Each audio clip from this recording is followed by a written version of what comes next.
very, very high, and people thought, oh, we're going to be overwhelmed by Turkey. Well, now that things aren't going as well in Turkey, it's another view of Turkey. Turkey is a problem, but they do have credentials, and it's one of the things to think about as LCC thinks about the next 25 years. What about Turkey? And what I'm arguing for in all of these is dialogue, not dismissal. I mean, they said the purpose of a committee is to lure good ideas down a cul-de-sac, down an alley, and then kill them. That's what a committee does. It kills them. And you have those killer phrases. It'll never work. We tried that. Too expensive. Too hard. Students won't like that. And it seems to me that that's not the way LCC got going. It was open and people talked about things that didn't look possible. And you remember the slogan of Barack Obama, yes we can. And so I think these are some things to think about, not dismiss out of hand and say, well, we can't do that, it's going to be too hard. Yes, you can. So let's look a little bit more. Here's another article I wrote about two cultures. C.P. Snow, the British novelist, right? Y'all remember C.P. Snow? C.P. Snow? I'm getting one nod, okay. Yeah, and he wrote a famous, it's actually a series of lectures just over 50 years ago about two cultures. He says there are two types of people in the world. The first are the literary intellectuals. They love stories. They see the world as a great story. They're good storytellers. They're linguistic, and that's how they view the world. Jesus was a great storyteller. We remember his stories, the Good Samaritan, right? The prodigal son. You remember those stories, the power of a good story. But the literary intellectuals feel threatened by the other culture out there. The other culture are the scientists. And they see the world numerically. They see the world as an equation. Mahalanobis, the great statistician from India, says we can express the economy as a single equation. And nothing scares the students in economics more than a formula or an equation. No, no, please, no.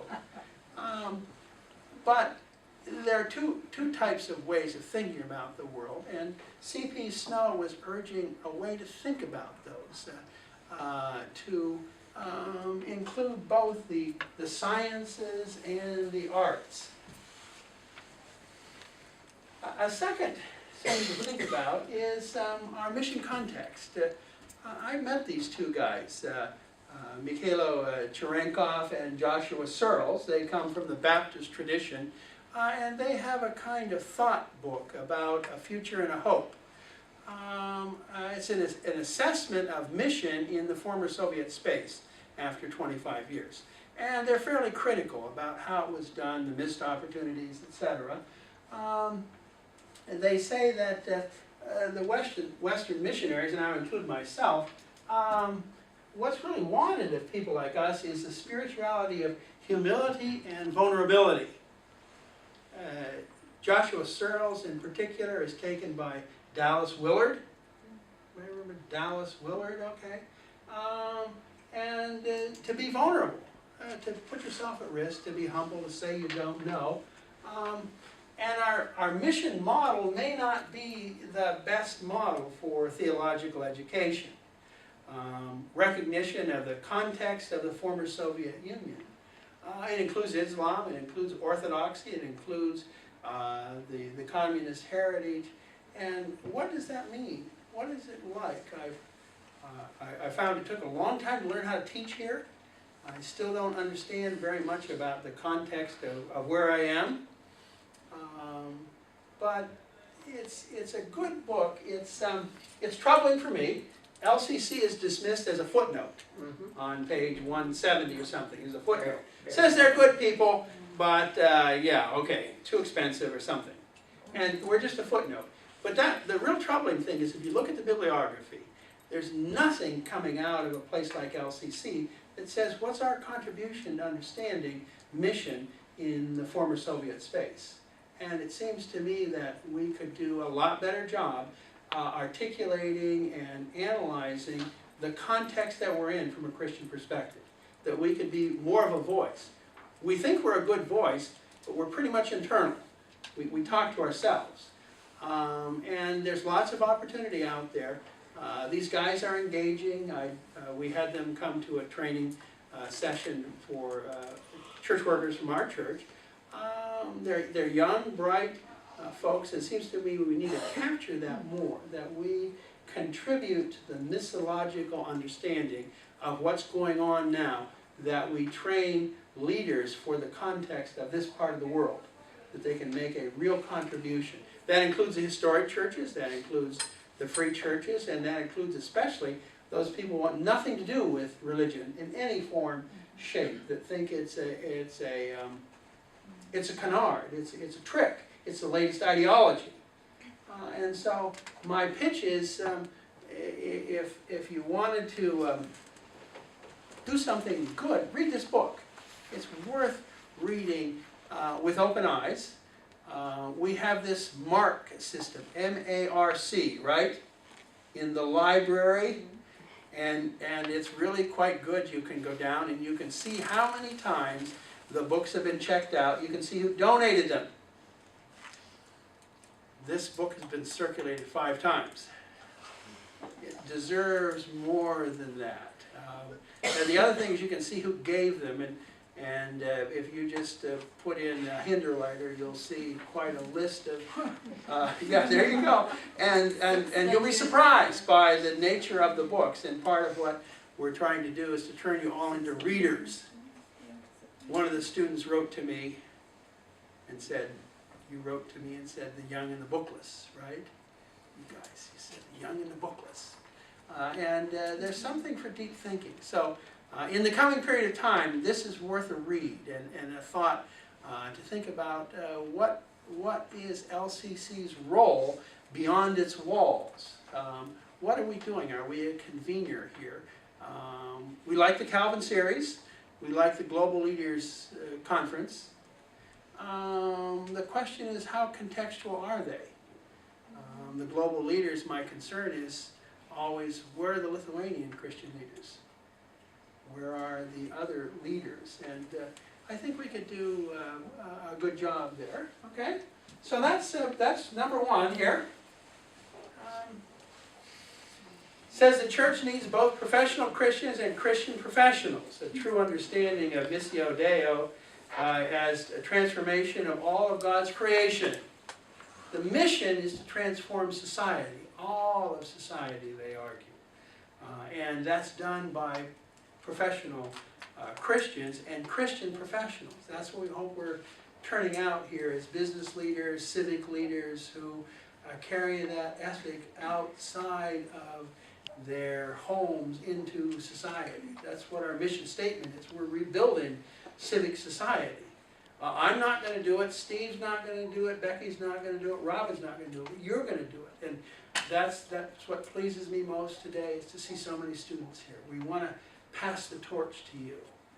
We've sort of done okay, but maybe not as best we could, and now we're handing off to you because you understand better than we what needs to be done. So, let me turn to liberal arts, and here's another book. I wouldn't be doing my job if I didn't load you up with things to read, right? Julia? Yes? My father said, you done any reading today? That was always his question. Have you done any reading today? Not looking and seeing and hearing, but reading, deep thought. Francis Collins is worked in the health research area in the United States, headed the Genome Project to map the human genetic structure. But he's a Christian and an outspoken advocate for understanding science as a Christian activity. Got a very popular book called The Language of God. We've got 20 copies in the library. Most of them are waiting to be checked out, let's say. But it's a good read, and it's not done. This is about 2005 that Francis Collins published this. He's got another anthology of statements about belief. And now we have, this has been picked up by the AAAS. The American Academy for the Advancement of Science has a project called Dialogue on Science, Ethics, and Religion. And they're trying to, from a scientific point of view, have a better dialogue between science and religion. If we go back to two cultures, many of the literary intellectuals, the evangelical Christians, are very suspicious of science. Think it's done bad things. Think that the biblical account in Genesis, not very thoughtfully applied, is all you really need to know. But there's a whole lot more to it. And there's a lot of work that's being done out of Rice University about the beliefs of scientists. They're not all atheists. In fact, many evangelicals are scientists and Christians.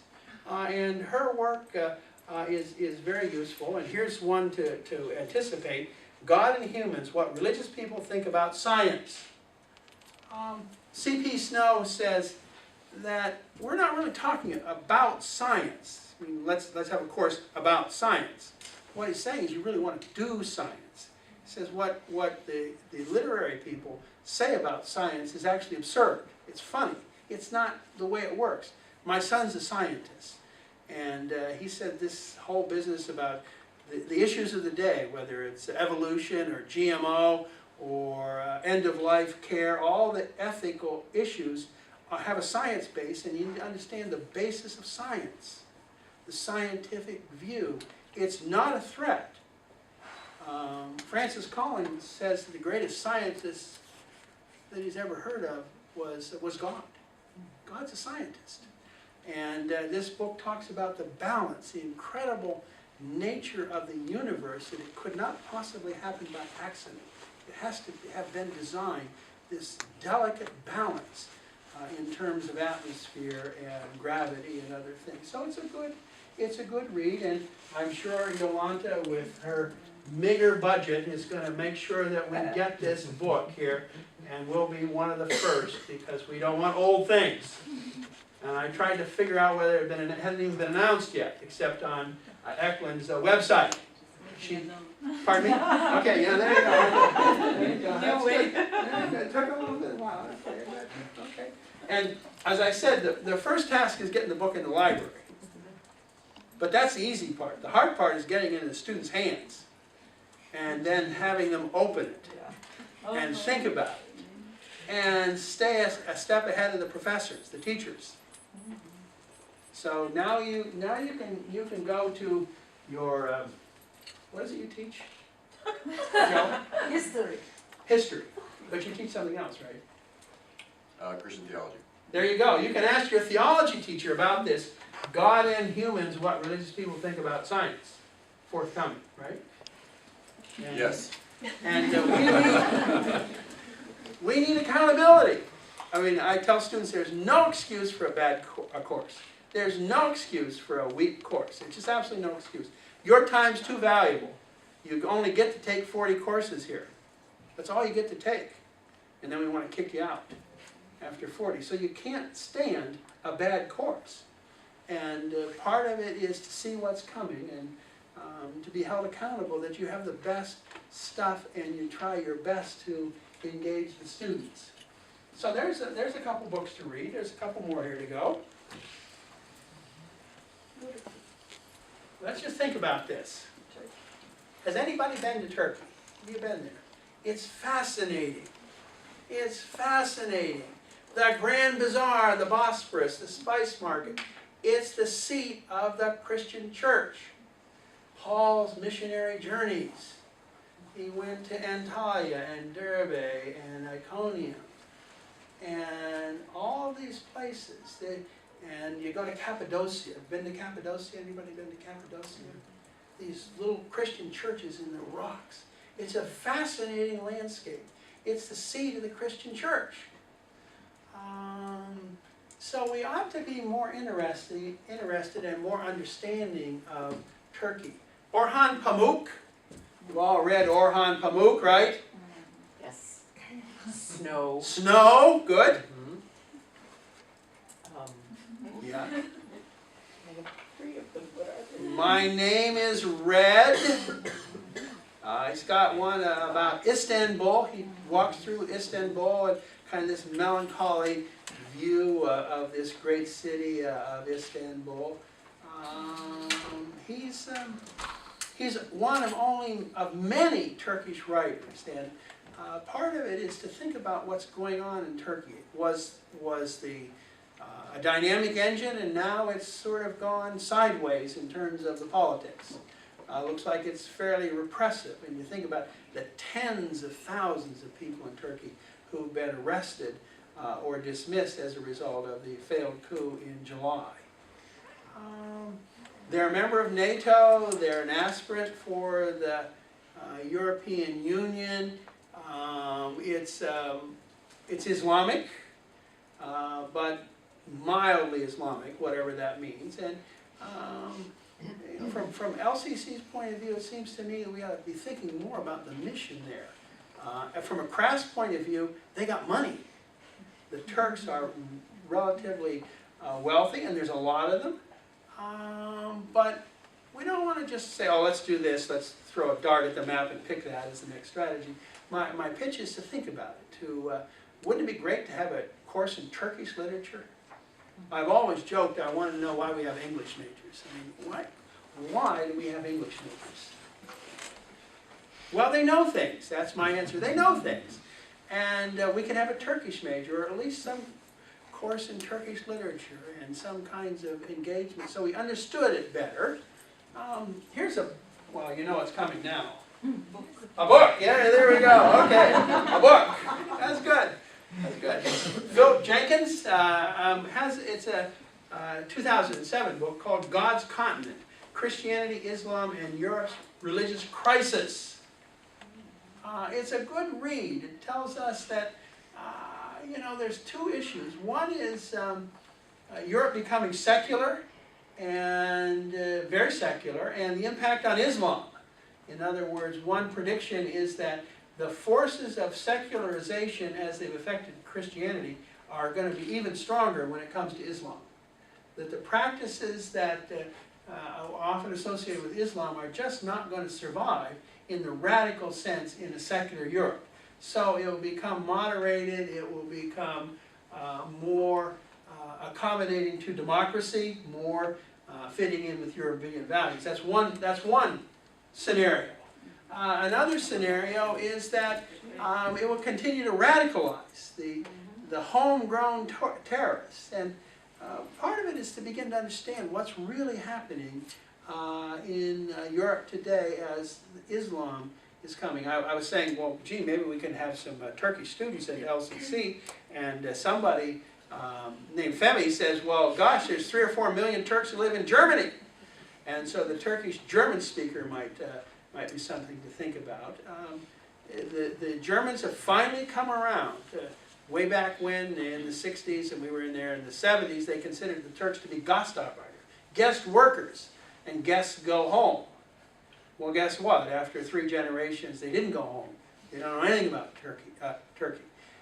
They didn't learn the language. They were a group that was not integrated. And now they're doing it in a very different way, understanding what that means. And so we need to think about this from an economic point of view, from a political point of view, from a faith point of view. What is LCC's role when it comes to other religions, especially Islam? I mean, we share Samuel, the prophet Samuel, my Ebenezer, and he shows up in the Quran. Did you know that? We know Abraham is in both the Bible and the Quran, but so Samuel. We have a lot of common things, but we don't understand very well. We have the Quran in the library, too, by the way. Very unread. I confess I've not read much of anything in the Quran, but why not? I mean, if we want to be liberal arts, if we want to understand the world, that might be actually a good thing. So what I'm arguing for here is my legacy is to think about these things. Think about liberal arts that include sciences. Think about our mission status and what our role is in the larger context.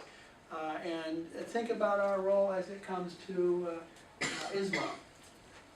Okay, fear not, we're getting down to the end.